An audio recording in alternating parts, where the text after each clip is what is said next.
Busca a Jesús cada mañana y prepárate para un día genial, porque no hay día completo sin adoración.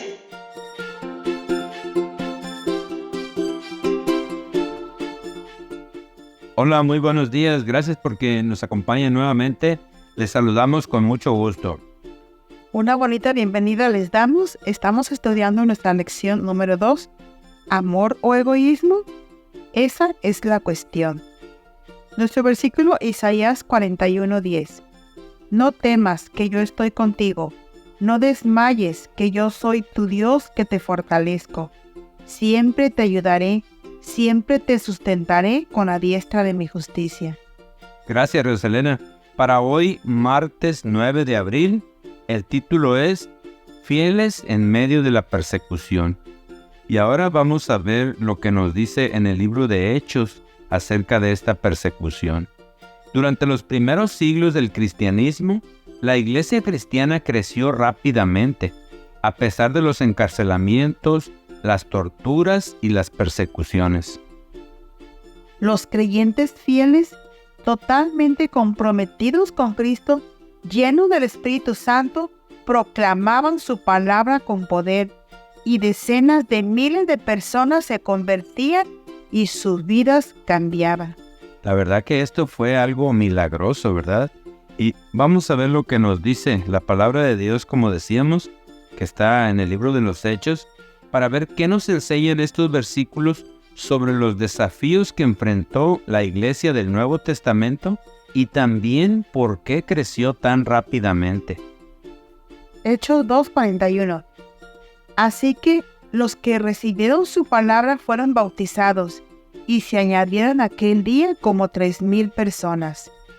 Hechos 4, versículo 4. Pero muchos de los que habían oído la palabra creyeron, y el número de los varones era como 5,000 personas. Y luego el versículo 31 también de este mismo capítulo 4 dice: Cuando hubieron orado, el lugar en que estaban congregados tembló, y todos fueron llenos del Espíritu Santo, y hablaban con denuedo la palabra de Dios. También en el capítulo 5, verso 42, dice: Y todos los días en el templo y por las casas no cesaban de enseñar y predicar a Jesucristo.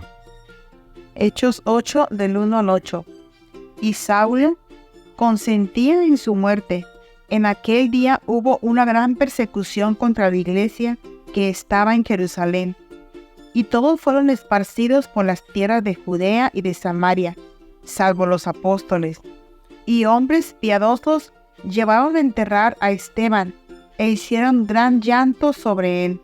Y Saulo asolaba la iglesia, y entrando casa por casa, arrastraba a hombres y a mujeres, y los entregaba en la cárcel.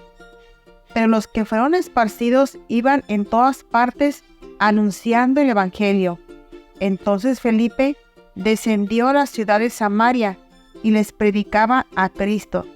Y la gente unánime escuchaba atentamente las cosas que Felipe decía, oyendo y viendo las señales que hacía.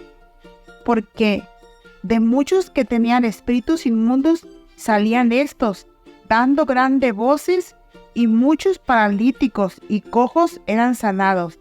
Así que había gran gozo en aquella ciudad. Qué poder de Dios, ¿verdad? Y como podemos ver aquí, los desafíos fueron la gran persecución que enfrentaron los nuevos discípulos que tenían en su contra, ¿verdad? Y también podemos ver cómo hablaban, ¿verdad? Ellos, sin embargo, triunfaron. Yo creo, Rosalena, porque obedecieron a su maestro, ¿verdad? Todo lo que les dijo, que se reunieran y que fueran en un cierto lugar, porque el Espíritu Santo iba a llegar, ellos obedecieron y el Espíritu Santo descendió sobre ellos y por esa razón predicaron con poder. Los discípulos soportaron amenazas, encarcelamiento, persecución y hasta la muerte misma. Pero con el poder del Espíritu Santo proclamaron valientemente al Cristo resucitado, y las iglesias se multiplicaron por toda Judea, Galilea y Samaria, como lo había dicho en Hechos 9:31, que me gustaría que nos lo leyeras, por favor. Entonces, las iglesias tenían paz por toda Judea, Galilea y Samaria, y eran edificados, andando en el temor del Señor, y se acrecentaban fortalecidas por el Espíritu Santo. Así que podemos ver aquí que los bastiones del infierno se sacudían, se quebraban los grilletes de Satanás, Rosalena. La superstición pagana se derrumbaba ante el poder del Cristo resucitado. El Evangelio triunfaba contra todo pronóstico. Los discípulos ya no se escondían en el aposento alto. El miedo se dispersó como una sombra que se desvanece. Sí, en su lugar, la fe llenó el corazón de los discípulos. Una visión de su Señor resucitado les dio una nueva razón para vivir. Nuestro Señor no solo les había dado la gran comisión que se menciona en Marcos 16:15, sino también les dio la gran promesa que dice en Hechos 1:8. Pero recibiréis poder cuando venga sobre ustedes el Espíritu Santo, y me serán testigos en Jerusalén, en toda Judea, en Samaria y hasta lo último de la tierra. El Evangelio penetró hasta los rincones más remotos de la tierra, como dice Colosenses 1:23. Aunque el último de los discípulos, Juan, murió a fines del siglo I, otros recogieron la antorcha de la verdad y proclamaron al Cristo vivo. Sí, Rosalena, fíjate que me gustaría que nos leyeras Colosenses 1:23 para ver cómo nos dice que se predicó el Evangelio a todas partes. Si en verdad permanecéis fundados y firmes en la fe, y sin moveros de la esperanza del Evangelio que habéis oído, el cual se predica en toda la creación que está debajo del cielo, del cual yo, Pablo, fui hecho ministro. Fíjate lo que les dice el apóstol Pablo a los discípulos ya desde entonces. El Evangelio se iba a predicar a toda la creación, en todas partes. Y fíjate cómo Plinio, el joven gobernador de la provincia romana de Bitinia, en la costa norte de la actual Turquía, le escribió al emperador Trajano alrededor del año 110 después de Cristo. Fíjate lo que escribió, y con esto nos podemos dar cuenta que se cumplió esa promesa de que el Evangelio se predicaría a todas partes. Dice, la declaración de Plinio es significativa porque fue casi 80 años después de la crucifixión. Plinio describió los juicios oficiales que efectuaba para encontrar y ejecutar a los cristianos. Manifestó que muchas personas de todas las edades, clases y de ambos sexos están siendo puestas en peligro por acusaciones, y esto continuará. El contagio de esta superstición, dice él, que era el cristianismo, se ha extendido, dice, no solo en las ciudades, sino también en las aldeas y en los distritos rurales. Esto lo mencionan ya documentos de la historia universal, ¿verdad?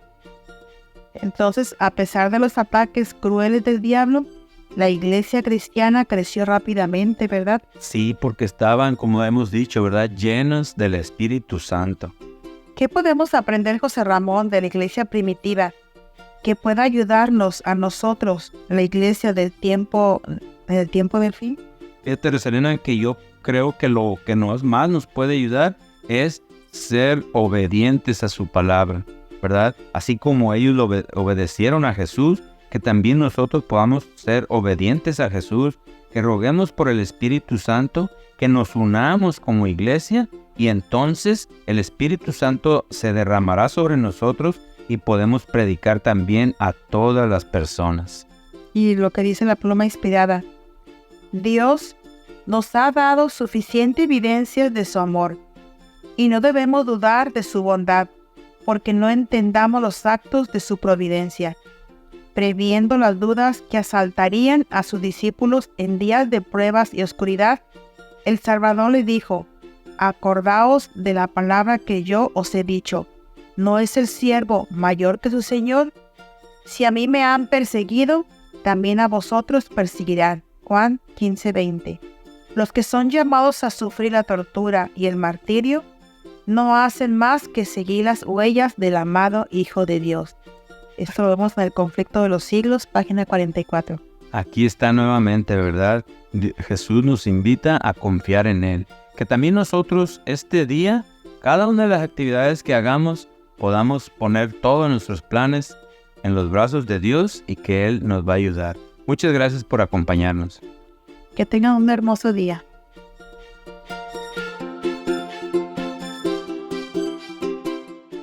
Haz de esta reflexión tu momento de alabanza, porque no hay día completo sin adoración.